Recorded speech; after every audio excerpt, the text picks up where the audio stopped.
Shalom. Selamat pagi Bapak, Ibu, Saudara.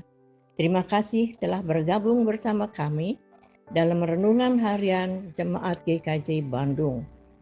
Bersama kita akan mendengarkan firman Tuhan dan merenungkannya.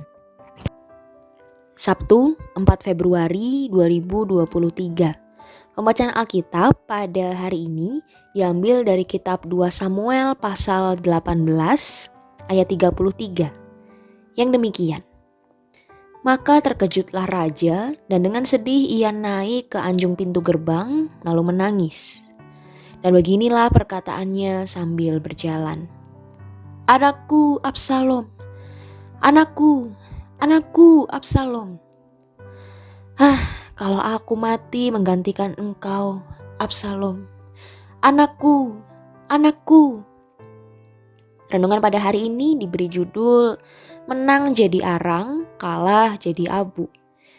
Jemaat yang dikasihi Tuhan, satu peribahasa menang jadi arang, kalah jadi abu mungkin tepat untuk menggambarkan Absalom ketika ia menyerang Daud, ayah kandungnya sendiri. Absalom mengadakan pemberontakan dengan memimpin tentara yang sangat besar, yang merasa di atas angin karena ia tahu ada orang-orang hebat yang ada di pihaknya.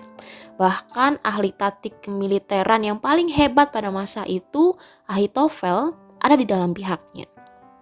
Posisi Daud pada saat itu lemah, karena ia tidak punya tentara yang cukup banyak. Maka ia memutuskan untuk pergi melarikan diri dari istananya.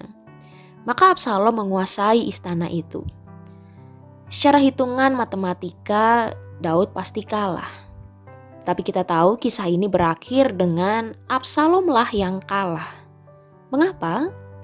Karena ia memberontak melawan Tuhan dan orang pilihannya. Jemaat yang dikasihi Tuhan, dalam peperangan apapun, melawan siapapun, tidak ada pihak yang benar-benar utuh. Keduanya pasti ada luka dan pasti ada penyesalan.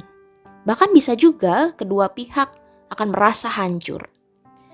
Maka marilah kita berhati-hati bahwa jangan sampai perkataan maupun perbuatan kita memancing peperangan.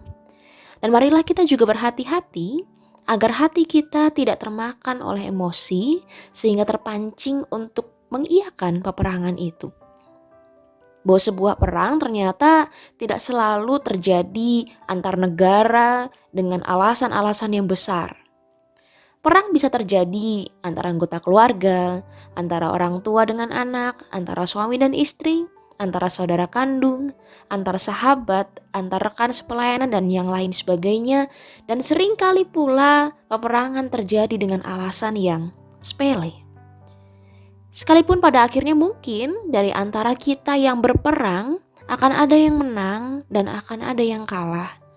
Tetapi sejatinya keduanya hancur. Maka jangan sampai kita menjadi seperti Daud.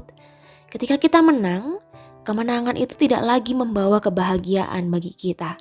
Karena ternyata Daud pun harus kehilangan anak yang ia kasihi. Jemaat yang dikasihi Tuhan, maka marilah kita mensyukuri dan juga mengusahakan kerukunan dan kasih yang tercipta di dalam relasi-relasi kita. Kita berdoa. Ya Tuhan, kami mengucap syukur karena firman-Mu menguatkan dan mengingatkan kepada kami agar kami menjaga diri kami sedemikian rupa untuk tidak menjadi penyebab dan sekaligus juga tidak mengiyakan perang, sehingga kami boleh terus berada dalam kerukunan dan kasih yang nyata dengan setiap orang yang ada di sekeliling kami. Di dalam kasih Kristus, Tuhan Juru Selamat kami yang hidup, kami memohon penyertaan-Mu. Amin.